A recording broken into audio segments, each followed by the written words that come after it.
How was that for the applause, Matt? Excellent. All right, so this is billed as a Q&A. It is definitely going to be that. It's going to be a little bit interactive. Right. Okay. So I mean, no auction dynamics like the prior gentleman, which was great, by the way. it was amazing. Yeah. Okay, so before we get started with Matt, I want to ask you guys a question, just a quick show of hands. How many of you use AI in your business right now? Oh my gosh, that is way more than we were expecting, isn't Great. it? So, and part of the reason I say that, we have a recent report from the U.S. Chamber of Commerce here that has shown that 23% of small businesses report that they are using AI. So give yourselves a round of applause. You are way above that. Yes.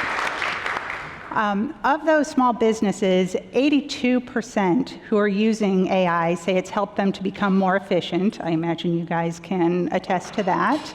77% of those who didn't say they're using AI, said they didn't know enough about AI or its benefits to use it.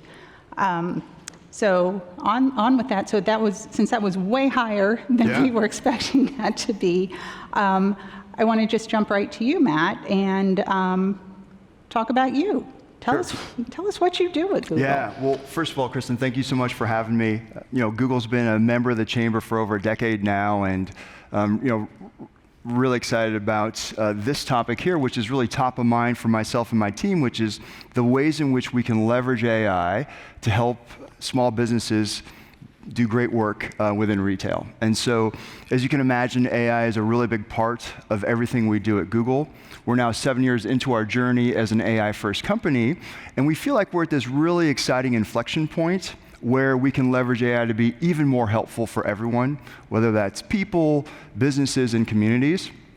You know, we've long used AI to make our products significantly more helpful, and we feel like generative AI can take that even one step further. And so I think maybe, it looks like we have a bunch of experts here, which is awesome, but maybe just to level set everyone about, you know, AI and what is AI. And so, you know, AI is a broad term that refers to a really broad set of advanced computing systems. And so most of the AI you see today that I think most of you use is machine learning. And machine learning uses or learns from examples. And then generative AI actually creates something entirely new from the examples that it sees and the information it has exposure to. And so Google's approach to AI, we believe that we have to be both bold and responsible, and we acknowledge that there's a healthy tension between the two, but we know that in order to be bold with AI for the future, we've got to be responsible from the start. And so in that context, that's our approach to AI, but maybe, Kristen, change a little bit and talk a little bit about shopping, which is the area that I focus on.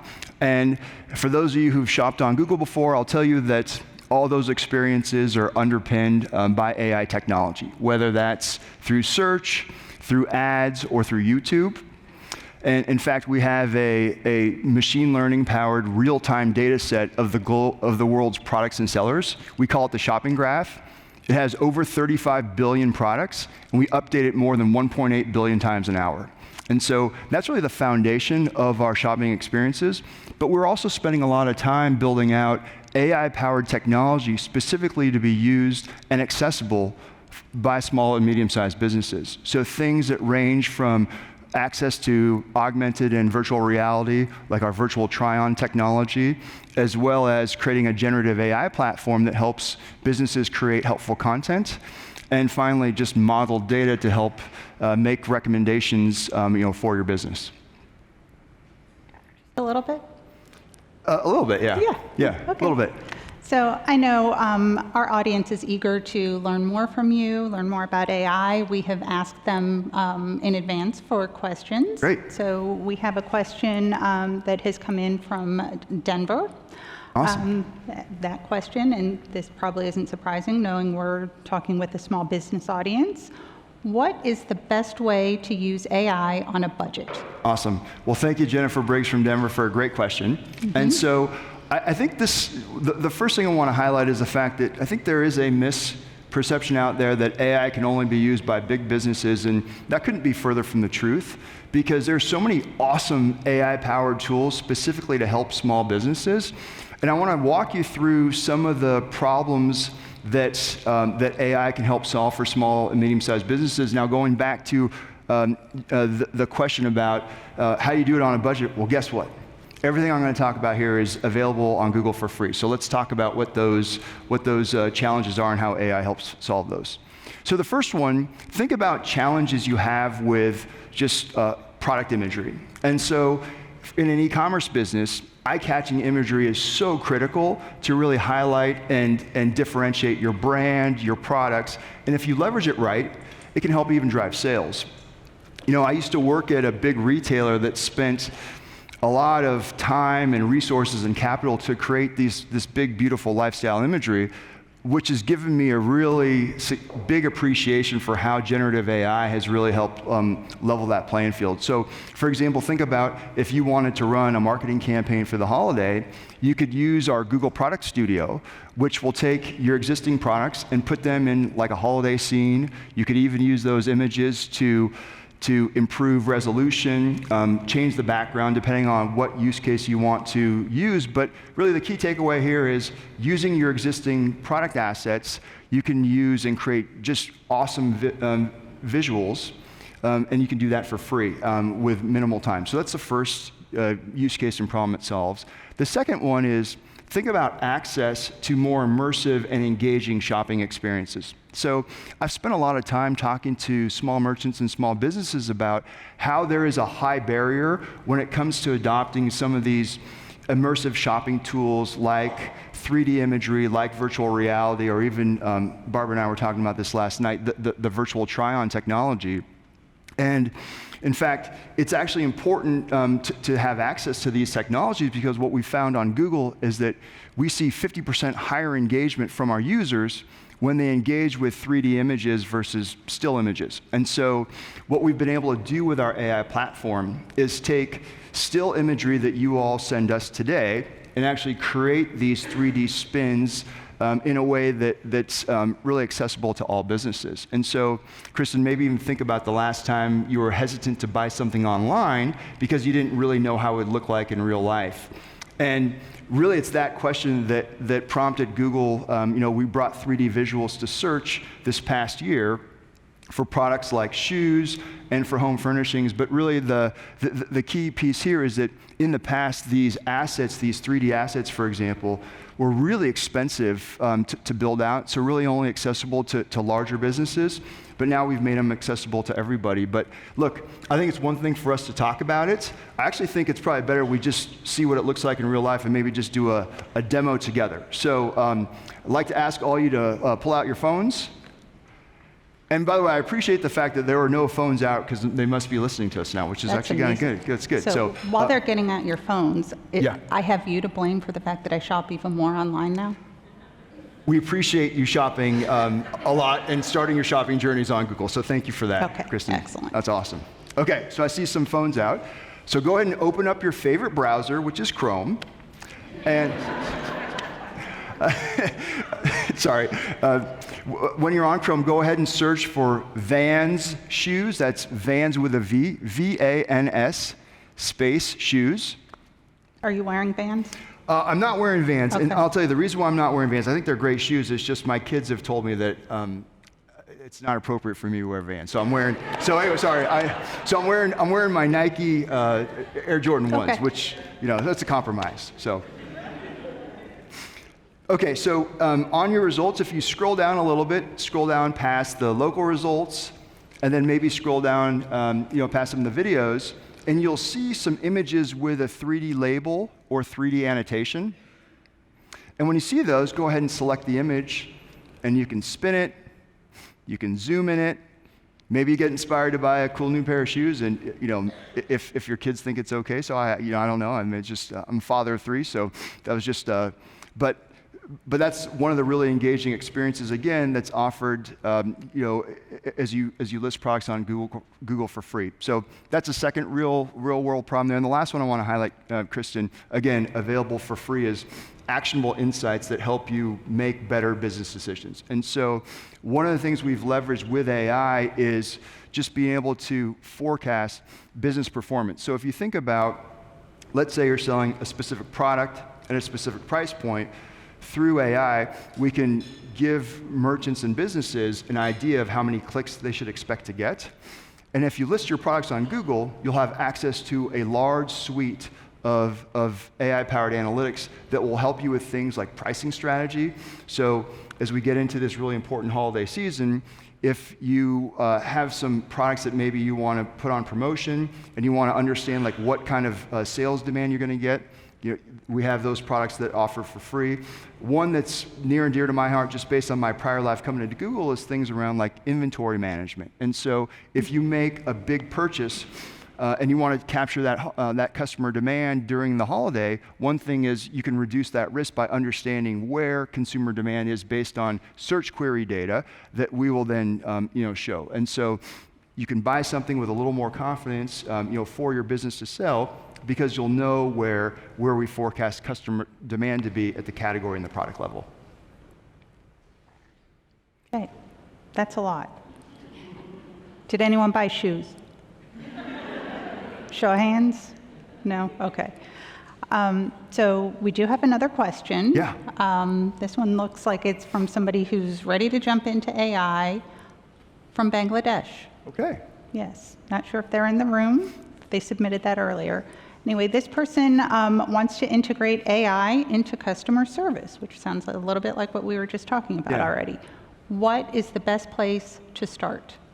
Yeah, it's a great question. Look, the place I would start, I think, before we even talk about the technology, because again, AI is a powerful tool, but it's a means to an end, right? I think it's a really powerful tool to help solve real world problems.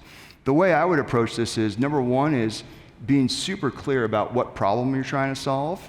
And then secondly is, what are the success metrics that allow you to really measure how things are going after you integrate AI, in this case, customer service. So I think one of the most common places you see AI used right now in customer service is just chatbots, right? So if you have a question about, let's say, a return or where's my order, you can chat with a customer service agent, and then you'll get a lot of times answers based on, powered by AI. The thing I always talk to merchants about when we specifically about this is that, in that specific use case, it can be bigger businesses who are trying to manage inbound customer service volume, and that's the problem they're trying to solve. I think that I always try to balance that with, okay, well, these are customers who may want to make another purchase, et cetera. So as you incorporate that technology, do you feel like the service and the responses that you'd give are up to the standards for the way in which you'd want to talk to your customers in person in real life? So that's how I would balance the approach in terms of trying to figure out how you'd want to integrate AI into customer service. Okay. So one of the things, we're talking a lot about AI here. AI feels like it's part of, we're all part of this digital revolution, right?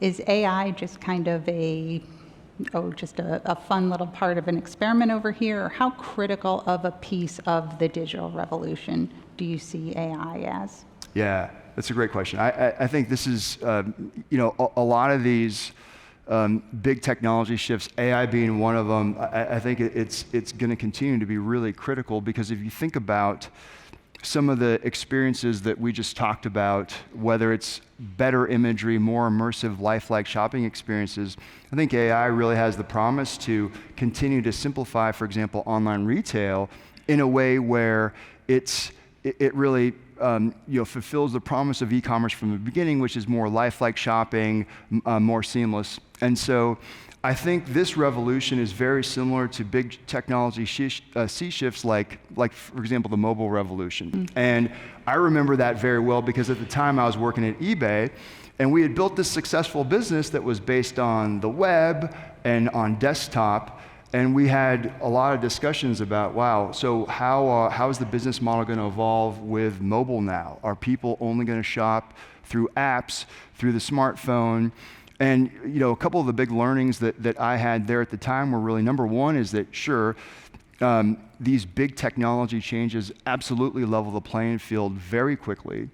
But the big second lesson learned is this idea that, hey, it also gives huge opportunities for businesses to thrive. And so one of the questions, Kristen, that my team talks a lot about is, how do we make sure that we're leveraging AI in a way that helps small businesses continue to grow and thrive? And I think it really comes back to our mission as a company, and what we do best, which is organizing the world's information, world shopping information, regardless of what form it comes in.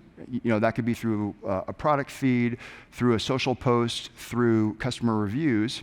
And we want to make sure that we organize that information to be most helpful for everybody. And so what that means for you all in the audience is we want to be able to take the great content that you're sending us, whether it's maybe posts from that you put on your Google Business profile or your product feeds, or maybe it's a video that you're making about like a multi-generation business that you're really proud of, or a manufacturing capability that really differentiates your products. We want to make sure that we organize that information in a way that's most helpful for everybody, and that's our commitment and how we're going to use AI going forward. Okay, so we've got a little bit of time left. So we've got some time to elaborate on this, yeah. And however we want to go. Yeah. But as we're kind of starting to wind down here, and we're winding down the day, isn't that amazing they made us last? Yeah. Last one, best one? I don't know. Yeah. Okay. You said it.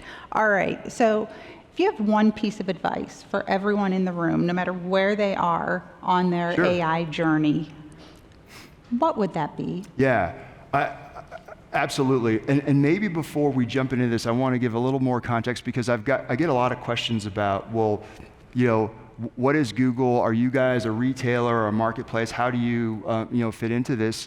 And I think I'll maybe just give a little context before I go into, the last piece of advice to give. And so, just quickly, I think it's really important to understand that as we think about the online business community, we think about this as a powerful ecosystem. And in many ways, we feel like Google sits in the middle of that, where our job is to help businesses of all sizes succeed, whether it's an e-commerce startup, maybe you're a local business with a single location, or a brick and mortar store with a few locations that wants to expand to the neighboring county. And so, our goal is to really help businesses of all sizes succeed. And as part of this ecosystem, the thing we want to do is make sure that we connect merchants with customers, who are looking for one another.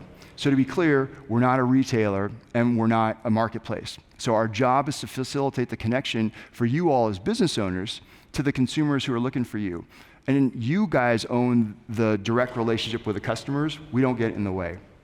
So that's really important, because this is why, in this ecosystem it's important, because I think none of us want to live in a world where there's just like one place to shop. And so we want to make sure that more businesses are getting discovered and connecting more businesses with consumers who are looking for that. And so with that context, I think I'll leave you with one piece of advice, which is, as you think about AI and a lot of the talk about this brand new technology, I think there's not enough discussed about how AI will really unlock incredible potential for in-store and brick and mortar retail.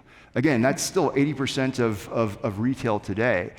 And we don't talk enough about that. In fact, one example I want to give is, I don't know if you all are familiar with Google Lens, but Google Lens is our image search platform that you can leverage on the Google app.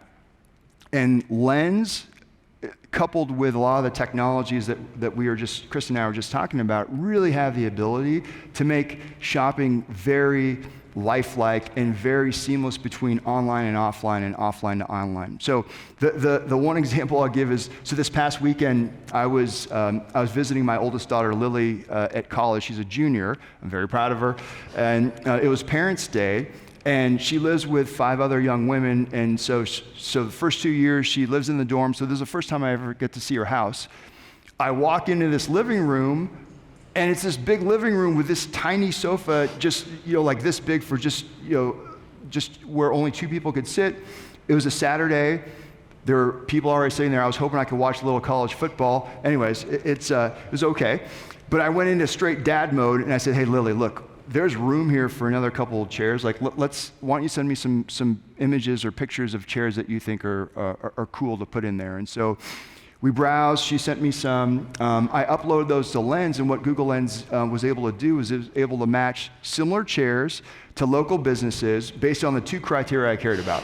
Number one, it had to be cheap. I'm sorry, I'm a cost-effective guy. I guess that's the euphemism for being cheap, right? Nevertheless, so it had to be price, right price. And then the second piece is that it had to be somebody who will deliver that chair, to Lily's house. And so, through Lens, what was great was, and then by the time I was heading off to the airport, the two chairs were delivered. They installed them, they set them up for her and her roommate. So pretty awesome experience there. But I highlight that as an example of how AI can really help unlock, again, really awesome opportunities for brick and mortar retail, because in that instance, what you find is AI elevating small businesses in a way where users and customers are looking for them at the right time. And this is why we're going to continue to build on these experiences and leverage AI in a way that's helpful and accessible for all businesses. And frankly, it's why I'm excited to come to work every day and partner with you all to build out these products. I love that story. So you guys, how amazing is it that we've been able to sit here and listen to an AI expert from Google who talks to us about how he can help our small businesses grow and expand and learn. We get the technical expertise, we get all of his, he's sharing that with you, and he goes into total dad mode and explains to us how it, just the connection from here to here, and we got a shoe lesson too. I'm so happy that you've been able to join us here today. It's really fun. Yeah, thank you to you all. By the way, this is my first time in DC. This is a great city. I know. Yeah. Can you believe that too? So. Yeah. Sorry. We've had a little bit of time together. I guess I don't get out enough or something like that. So, but no, I was actually telling my wife that, because I was in New York working out of our New York office before coming here, and I said, is the weather always this nice on the East Coast? It's been great. So I took a nice little walk around, checked out the World War I memorial. It was very nice. So we can do a show of hands. Those of you who are local, is the weather always this nice here? All right. Yeah. All right. We might have to vamp for 3 minutes. Okay. You want to ask? Anyone have a quick question for anyone Matt? Questions?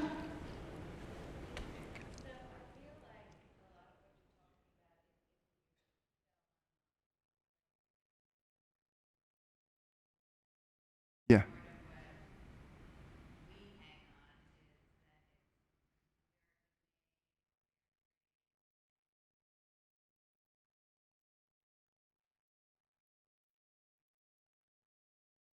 Okay. Sorry, what's your name? Penny, thank you for the question. Penny, I'll just repeat the question for folks who may hear. And the question is a lot of what I'm talking about, or what we talked about, was about online, et cetera. So, and then you have a physical retail store.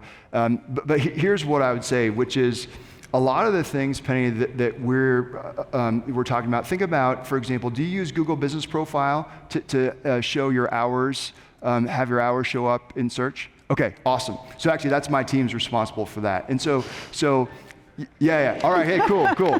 Hey, it's free, by the way, too. So anyway, but Penny, one of the things I would suggest is, or looking into, is a lot of the product feeds that are used today to sell online. What we do is we also show local inventory availability. So, for example, what type of store do you have? We have a very artsy store. Okay. We sell jewelry. Awesome. That's great. Well, so within Google Business Profile, I mean, you can do things like highlighting certain products that you sell. And again, with local inventory availability, what we like to show too is if you ever want to post like a YouTube video that talks about the uniqueness of the jewelry you sell, you don't have to sell it online. We would just drive that traffic to your, to your store and just say, hey, come check this out at, Penny's Jewelry Store, and then what the location is. And so I just want to, and this is really a good example of, again, online driving to offline, because remember, our position in the ecosystem is that we're agnostic to where the purchase takes place. It doesn't have to happen online. It just can happen on whatever channel is best for you all. What a great question. Yeah, it's a great question. Thank you. That was helpful. All right, Penny, I'll find you later. Okay. All right. Great. Awesome. I think Okay. we're done? Yeah. We're good. Thanks, Great. everyone. Thanks, everyone.